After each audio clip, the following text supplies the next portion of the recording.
Алла жаққан алауды су бүрксе сөнер ме дейді Міржақып бабамыз.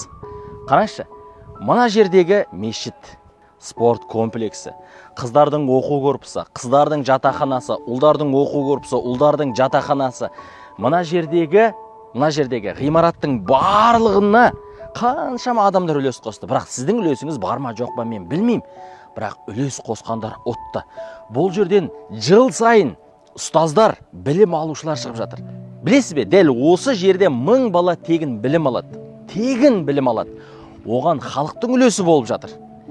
Ал егер сіз де үлес қосқан болсаңыз, ең абзал амалды сарқылмас садақаның иесіне айналар едіңіз. Сіз үшін күнде періштелер истиғфар айтар еді. Алла сізден разы болар еді.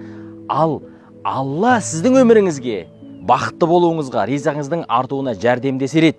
Ал енді қараңызшы, Алла жәрдемші болған мына сізге қастандық қыла алушы шығар ма еді? Жоқ. Садақа беріп, өз үлесімді қосамын дейтін болсаңыз, төмендегі сілтемені басыңыз. Алла сізден қабыл етсін, дүниеңізде еселесін.